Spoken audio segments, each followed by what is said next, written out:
Curious George takes a job. This is George. He lived in the zoo. He was a good little monkey and always very curious. He wanted to find out what was going on outside the zoo. One day, when the keeper was not paying attention, George got a hold of the key for the cage. When the keeper discovered what had happened, it was too late. George was gone. Where was George? They looked for him everywhere, but they could not find him. George was hiding in the hay of his friend the elephant. Finally, the keepers gave up looking for him. George found a nice, cozy spot to sleep under the elephant's right ear, and the next morning, before the zoo opened, he got away safely.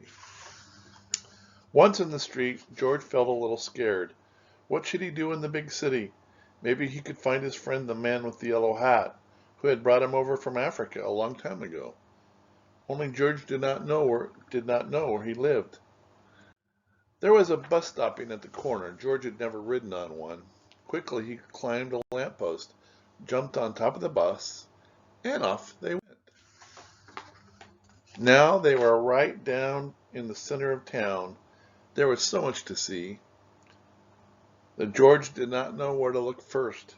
If only he could go on riding like this forever. But after a while, George got tired and a little dizzy. When the bus slowed down to turn into a side street, George jumped off. There was a restaurant right in front of him. Something smelled very good. Suddenly, George felt very hungry. The kitchen door stood open and George walked in. On the table was a big pot. Of course, George was curious. He had to find out what was in it.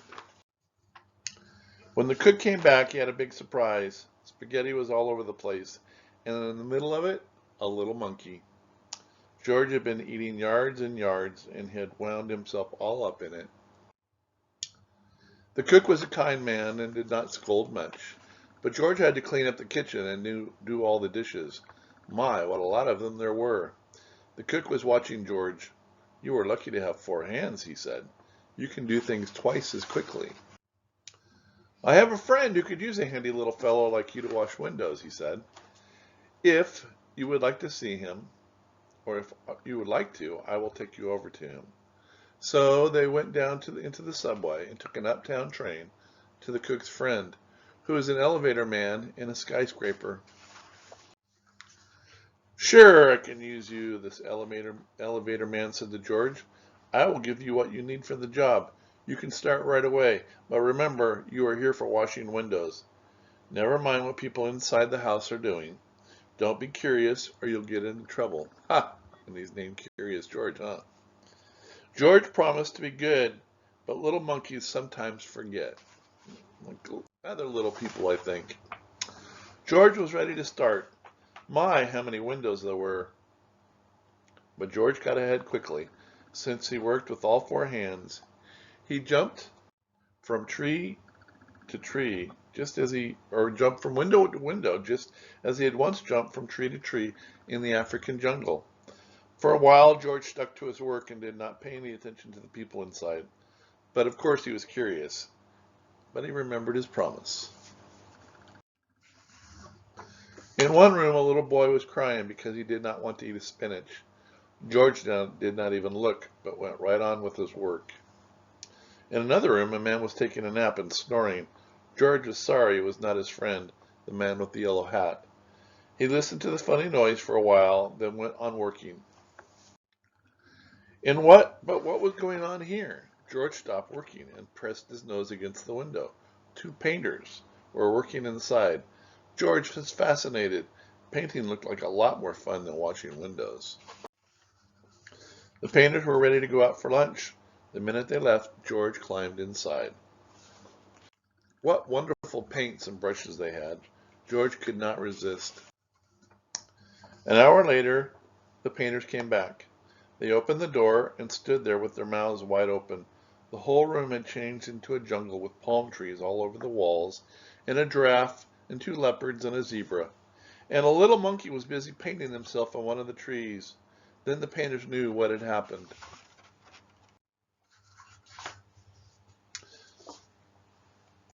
Luckily, George was close to a door. He ran out as fast as he could. After him ran the two painters, then the elevator man, and then the woman who lived in the place.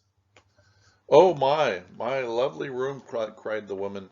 "Don't let him get away." George headed for the fire escape. George reached the end of the fire escape. The others had not caught up with him yet.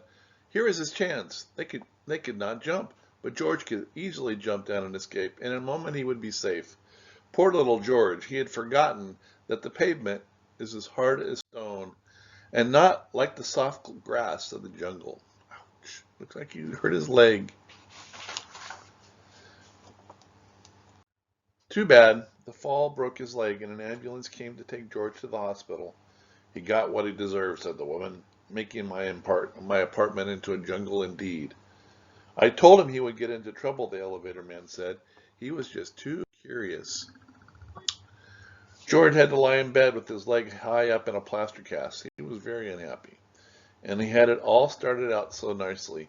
If only he had not been so curious, he could have had a lot of fun. Now it was too late. But next morning, George's friend, the man with the big yellow hat, was buying his newspaper. Suddenly he got very excited. "This is George," he shouted when he saw the picture on the front page. Quickly he read the whole story and then ran to a telephone booth to ring the hospital. Ring is a way some people say to call on a telephone. "I am George's friend," he said to the nurse who answered the telephone. "Please take good care of him so that he will get better quickly. I want to take him to a movie studio and make a movie about his life in the jungle. Don't let him get into any more mischief until I can take him away." Finally the day came when George could walk again. "Your friend is going to take you away this morning," said the nurse. "Just wait right here and don't touch anything." As soon as George was alone, he looked all around at all the strange hospital things. "I wonder what is in that blue bottle," he thought. George was very curious. It smelled funny. Suddenly his head began to turn. Then he felt as if he were flying. Then rings and stars danced before his eyes. Then everything went dark. It's important not to mess around with medicine, even if you think you know what it is. There are some medicines that are only good for certain things, and some things you think it's okay, but if you don't take it the right amount exactly, it can cause you to be very, very sick. This is why George should not have opened this bottle, and we shouldn't either. Leave the medicines to the adults. This is how the man with the yellow hat found George when he came to call for him. They picked him up and shook him, but they could not wake him up. He was so fast asleep that they finally had to put him under the shower. You know how surprised he was when he woke up. George said goodbye to the nurse and the kind doctor. Then he and the man with the yellow hat got into the car and drove to the movie studio. In the president's office, George had to sign a contract. Now he was a movie actor.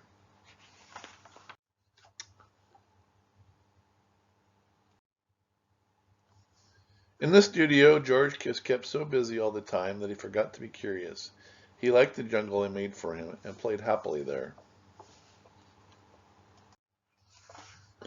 When the picture was finally finished, George invited all his friends to see it.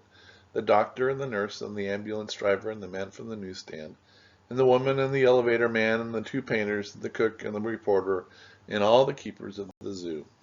If you can look, maybe perhaps you can spot some of the different people that are going to the movie that are mentioned here. Now the lights went out and the picture started. "This is George," the voice began. "He lived in the jungle. He was a good little monkey. He only had one fault. He was a bit too curious." The end. I hope you like our story today. I will continue to try to put new stories on every couple days or so. If you like them, please tell your teacher. Thank you very much, and we will see you next time. Bye-bye.